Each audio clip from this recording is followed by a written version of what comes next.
Alô, galerinha. Já parou para pensar que a partir de uma única célula você tem um organismo multicelular inteiro? Ou então já parou para pensar que alguns animais conseguem reconstituir partes perdidas do corpo? Tudo isso é por conta da mitose, essa forma de divisão celular de eucariotos que dá origem a duas células filhas geneticamente iguais à célula mãe.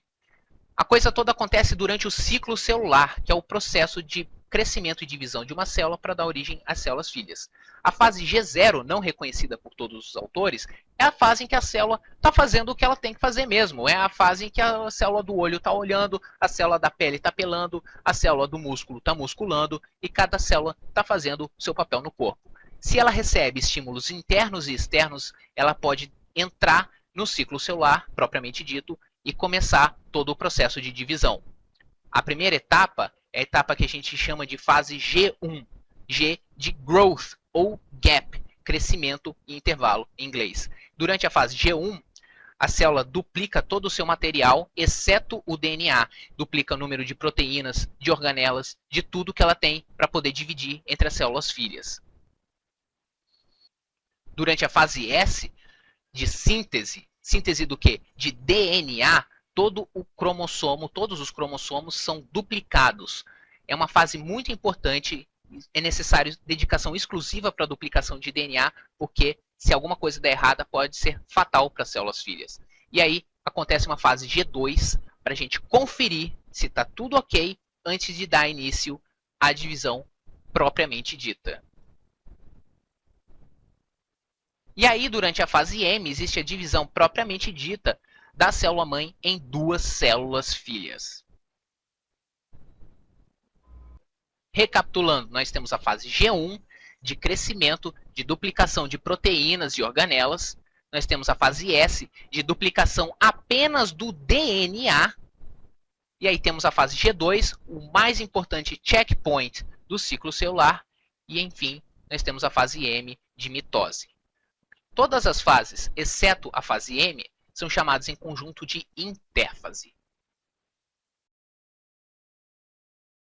A mitose começa com a prófase, e durante a prófase existe a dissolução do nucleolo e a condensação dos cromossomos. É muito mais fácil separar os cromossomos se eles não tiverem todos descondensados, como eles estão durante a intérfase. Outra coisa muito importante é a desmontagem da membrana nuclear. Claro, se você vai separar os cromossomos, eu preciso desmontar esse envelope para que eu possa separar cada um para um lado. Um cromossomo nessa fase está dividido em duas cromátides irmãs. Cada cromátide é uma cópia desse cromossomo, mas o conjunto ainda é um cromossomo só. Outra coisa que acontece durante a prófase é a polarização da célula por conta dos centríolos. Cada centríolo vai para um polo da célula e gera as fibras do áster. Durante a metáfase, os centríolos geram fibras do fuso mitótico que alinham os cromossomos um debaixo do outro, bem no meio da célula, no que a gente chama de placa equatorial. Pense, se ela tem dois polos, qual é a linha que passa no meio da célula? A linha do equador. Então, essa é a placa equatorial. A anáfase é a fase de separação propriamente dito. Os fusos mitóticos se encurtam e aí eles vão puxando e separam os cromossomos, separam as cromátides justamente no centrômero do cromossomo. E cada cromátide vai para um lado para dar origem ao cromossomo na célula filha. E aí, por fim, a fase de telófase, a fase de separação, em que a célula se alonga, vai ocorrer um estreitamento no meio até a separação da célula em duas células filhas, carregando um centríolo e uma cromátide de cada cromossomo original. Durante a telófase, ocorre então a remontagem da membrana nuclear, o restabelecimento dos nucleolos, a descondensação dos cromossomos para que tudo fique como era originalmente. Cada célula filha, então, é igual à célula mãe que originou todo o processo. Como isso cai no vestibular? Questão da Unifesp de 2007.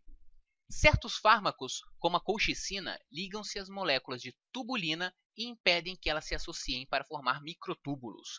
Quando as células em divisão são tratadas com essas substâncias, a mitose é interrompida na metáfase. Por quê?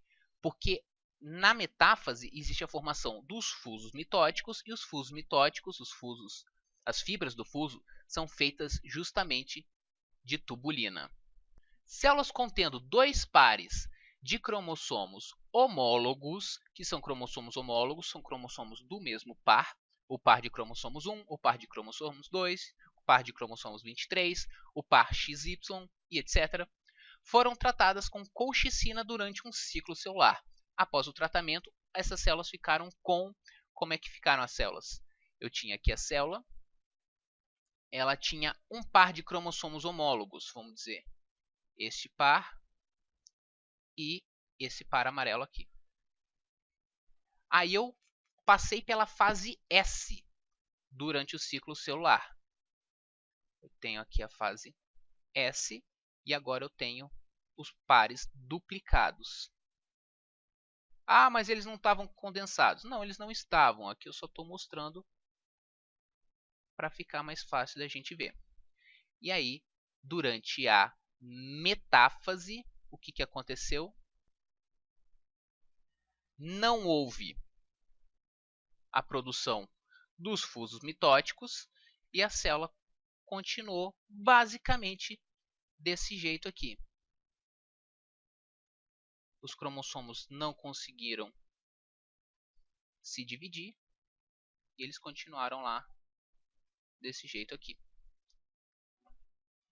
Quantos cromossomos eu tenho nessa situação? Ora, quer pergunta mais boba que isso?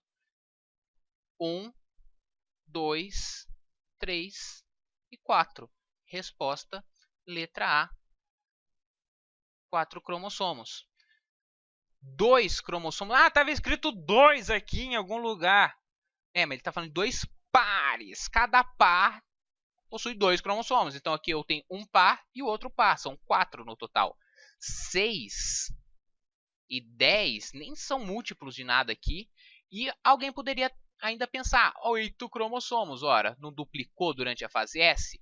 Duplicou, mas duplicou as cromátides. Um cromossomo, 2 cromátides. Então, aqui outro cromossomo com 2 cromátides, outro e outro. Tá? Então, a resposta fica sendo mesmo a letra A, 4 cromossomos. É isso aí, galerinha. Se você gostou, dá um joinha aqui no vídeo, dá um joinha lá no Facebook, põe o site nos favoritos, mostra para os amiguinhos tudo e até a próxima.